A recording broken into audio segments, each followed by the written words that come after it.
So how do you see the future of dentistry in terms of? I know that's not No. an easy question.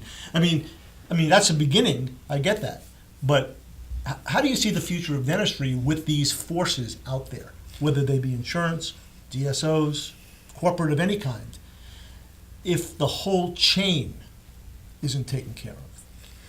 You know, the one trend, I speak to a lot of DSOs now throughout, and DSOs have been very receptive. Over the last, DSOs have also gone through an evolution over the last 20 years.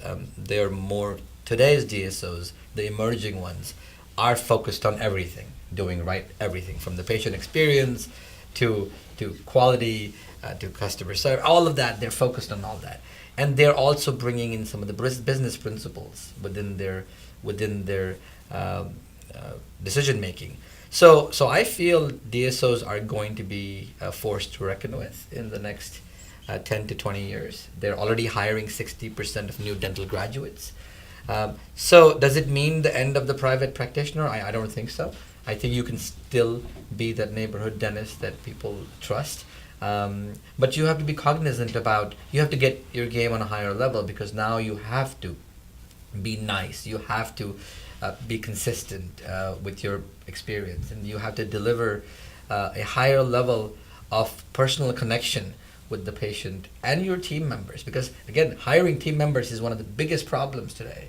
And recruitment, you can't find good assistants. You can't find good hygienists because they're already working somewhere else.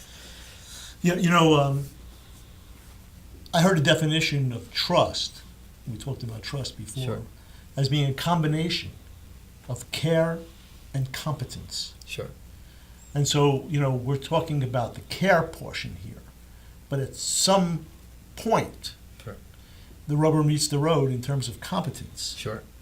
And so, how does that fit in to everything in terms of training the dentist to not only to be this kind, loving, caring, highly communicative person, but also to be the most competent he can be? So our project is called the Patient Prism Academy, which we're moving over from.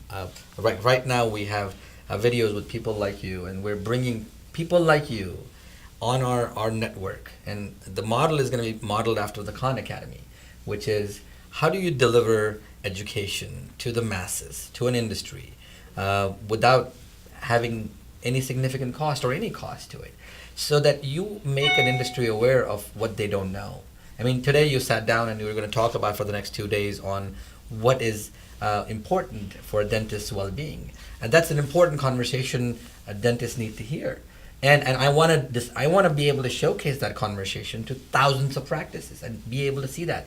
So in an online environment. So that's where our project is. Its project is to really provide the guidance and the education for no cost to dentists and dental industry team members across the spectrum, and make them aware of the issues so that they can seek their own help, and they can and that's the Patient Prism project, which is going to be launched this summer, called the Patient Prism Academy.